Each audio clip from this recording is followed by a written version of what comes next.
Hello everyone, मैं हूं doctor गौरव राठौर। मैं एक क्लासिकल होम्योपैथिक डॉक्टर हूं और मैं डील करता हूं सभी तरह की क्रोनिक डिसीजेज में। मेरा फोकस हमेशा बीमारी को रूट कोज से ख़त्म करने पर होता है ताकि पेशेंट को परमानेंटली रिलीफ मिल सके। लेकिन आज इस वीडियो में मैं आपसे शेयर करूंगा कि पेरियनल एब्सेस का सेफेस्ट ट्रीटमेंट ऑप्शन क्या हो सकता है और सर्जरी या फिर होम्योपैथी में क्या फ़र्क होता है और कौन सा ऐसा ट्रीटमेंट है जो पेरियनल एब्सेस को परमानेंटली क्योर कर सकता है।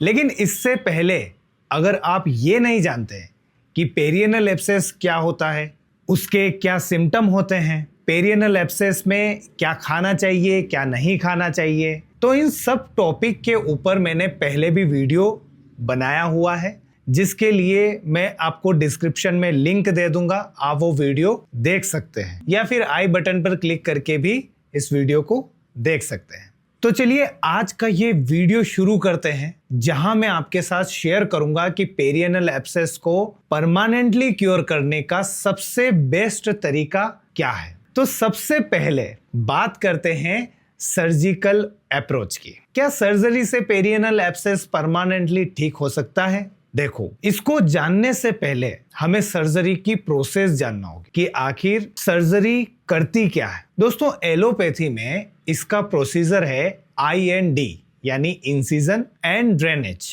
इसमें एक सर्जिकल कट लगाकर पस को बाहर निकाल दिया जाता है। इसका फायदा सिर्फ ये है कि पस जो रुक रहा था वो तुरंत रिलीज होता है और पेशेंट को दर्द में तुरंत रिलीफ मिल जाता है। लेकिन यहाँ एक बड़ा रिस्क फैक्टर भी दिखाई दे रहा है। सर्जरी सिर्फ पस को निकालती है लेकिन उस इन्फेक्शन प्रोन टेंडेंसी को ठीक नहीं करती। यही वजह है कि बहुत से केसेस में ये प्रॉब्लम रिकरेंट हो जाती है, यानी बार बार होने लगती है और कई बार ये एनल फिस्टुला जैसी कॉम्प्लेक्स कंडीशन में भी कन्वर्ट हो जाती है। दोस्तों, एक बात हमेशा आप याद रखिए कि जब भी बॉडी के अंदर कुछ भी डीअरेंजमेंट होता है या शरीर बीमार होता है तो वो आपको मैसेज देता है कि हेलो मैं बीमार हूं, और इस मैसेज को हम क्या कहते हैं? सिम्टम कहते हैं। इन सिम्टम को समझकर हमें बॉडी को ट्रीट करना पड़ता है ताकि बॉडी अपने सिम्टम को ठीक करे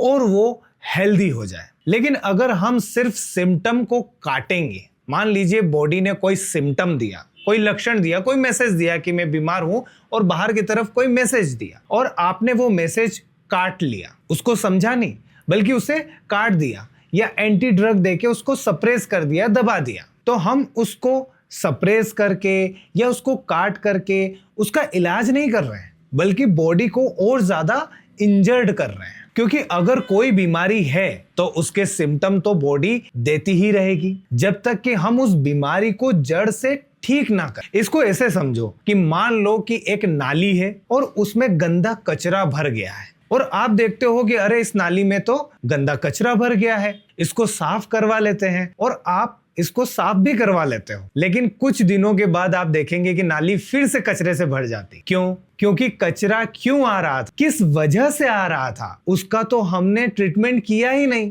और हम सिर्फ बार बार कचरे को साफ करवाते रहे। हम हमारे शरीर के साथ भी यही करते हैं, या तो हम सिम्टम को काट देंगे या फिर हम उसको जला देंगे, जैसे लेजर सर्जरी में जला दिया जाता है। और कोई भी वो तरीका जो सिर्फ पस को सुखा दे, सिर्फ और सिर्फ पस के लिए हो, ना कि डिसीज के लिए, इससे आपकी बीमारी कभी ठीक नहीं होगी। फिर चाहे आप वो ट्रीटमेंट आयुर्वेदिक का लो, होम्योपैथिक का लो या कोई भी ट्रीटमेंट लो, अगर सिर्फ आप पस के लिए ट्रीटमेंट ले रहे हो, यानी पस को सिर्फ सुखाने का काम कर रहे हो, तो ये बीमारी रिकरेंट होगी, बार बार आएगी और फिस्टुला में कन्वर्ट होगी, फिर चाहे वो होम्योपैथी क्यों ना हो। और मेरे हिसाब से तो इनको ये कहना कि ये हम ट्रीटमेंट कर रहे हैं, ये इलाज नहीं है, ये है मैनेजमेंट। इसको हम मैनेजमेंट कहेंगे, ना कि इसका हम ये कहेंगे कि ये इलाज है। अगर हम पस को निकालने, पस को ड्रेन करने या पस को जलाने या फिर पस को सुखाने का काम कर रहे हैं तो हम सिर्फ उस डिसीज के साथ, उस शरीर के साथ जो सिम्टम आ रहे हैं उसको सिर्फ और सिर्फ मैनेज करने का काम कर रहे हैं,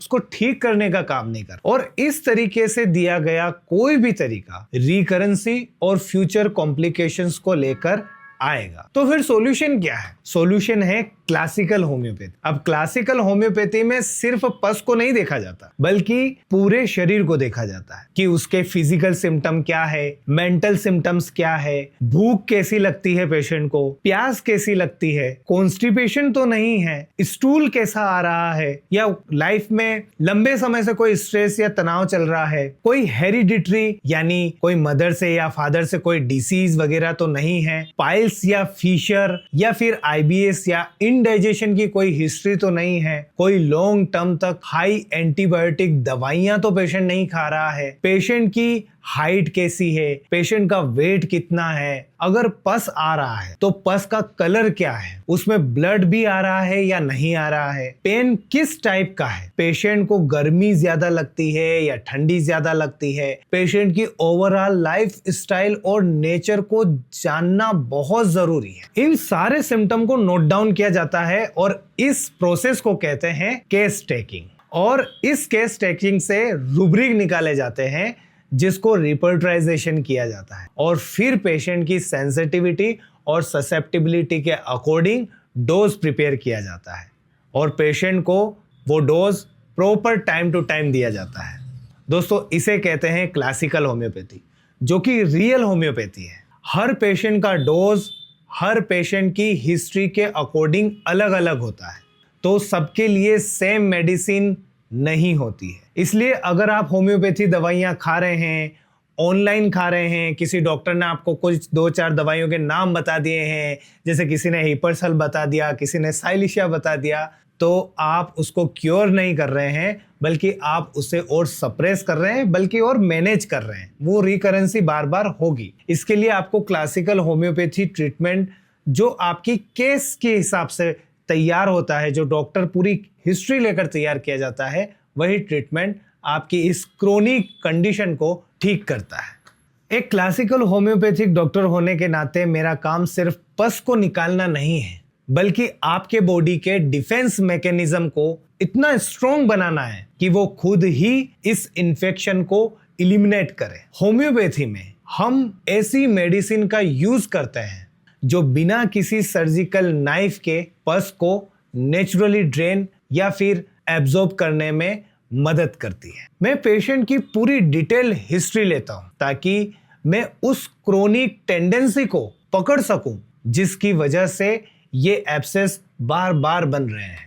सही होम्योपैथिक ट्रीटमेंट से हम ना सिर्फ दर्द और सूजन को कम करते हैं, बल्कि इससे फिस्चुला बनने से भी पूरी तरीके से रोका जा सकता है। ये एक नॉन इन्वेसिव, पेनलेस और परमानेंट सॉल्यूशन है। तो सवाल ये है कि आपको क्या चुनना चाहिए। देखिए, अगर कंडीशन बहुत ज्यादा इमरजेंसी वाली है तो सर्जरी एक टेम्पररी रिलीफ का ऑप्शन हो सकता है, लेकिन ये डिसीज का सॉल्यूशन नहीं है। आपने जो पस जमा हुआ था सिर्फ उसको बाहर निकाला है। ये पस क्यों बन रहा था उसके लिए आपने कोई ट्रीटमेंट नहीं लिया है। एंटीबायोटिक और पेन किलर से ये बीमारी ठीक नहीं होती है, बल्कि सिर्फ दर्द में आराम मिल सकता है। कई बार ओपन सर्जरी के बाद हाइजीन मेंटेन नहीं होने से सेप्सिस फैल सकता है और पेशेंट की जान भी चली जाती है। अब अगर आप सर्जरी के डर से बचना चाहते हैं या आपकी सर्जरी पहले फेल हो चुकी है और बार बार सर्जरी नहीं करवाना चाहते और चाहते हैं कि बीमारी वापस ना आए, तो क्लासिकल होम्योपैथी आपके लिए बेस्ट और सेफेस्ट रास्ता हो सकता है। ये आपके शरीर को कटवाने से और हॉस्पिटल के बार बार चक्कर लगवाने से बचा सकता है। उम्मीद है दोस्तों कि इस वीडियो से आपको सही जानकारी मिली होगी। अगर आप किसी भी क्रोनिक डिसीज से परेशान हैं और आप उसके लिए मुझसे कंसल्ट करना चाहते हैं, तो आप मेरी ऑनलाइन अपॉइंटमेंट लेकर घर बैठे बात कर सकते हैं। अपॉइंटमेंट के लिए आप स्क्रीन पर दिए गए व्हाट्सएप नंबर पर अपना नाम, उम्र, पता और बीमारी का नाम लिखकर भेज सकते हैं और अपॉइंटमेंट ले सकते हैं। हेल्थ से जुड़ी ऐसी ही इंफॉर्मेटिव वीडियो के लिए मेरे साथ बने रहिए। स्वस्थ रहें, खुश रहें। नमस्कार।